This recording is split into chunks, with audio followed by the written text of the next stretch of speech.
Agro tourism विश्व आयोजित एक दिवसीय राज्यस्तरीय कृषी पर्यटन कार्यशाळा दिनांक 8 डिसेंबर 2024 रोजी पुण्यात आयोजित करण्यात आली होती।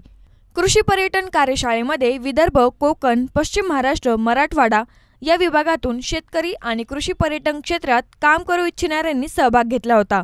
या कार्यशाळेला राज्यभरातून मोठ्या प्रमाणात प्रतिसाद मिळाला।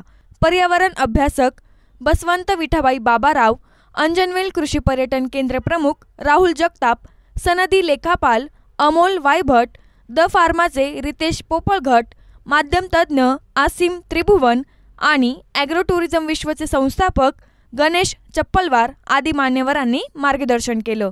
बसवंत विठाबाई बाबाराव यांनी कृषी पर्यटनात पर्यावरणाचे महत्त्व, पर्यावरणपूरक उपक्रम आणि झाडांचे वेगवेगळे महत्त्व याविषयी मार्गदर्शन केले।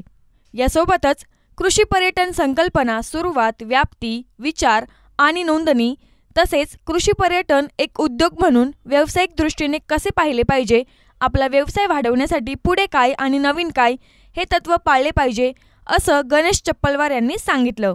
कृषी पर्यटनाचं भविष्य, संधी, सद्यस्थिती, कृषी पर्यटनाबरोबरच विविध महोत्सव आणि उपक्रम कसे राबवायचे याबाबत मार्गदर्शन करून कृषी आणि ग्रामीण पर्यटनातील प्रश्नांचं उत्तर देऊन शंकांचं निरसन केलं।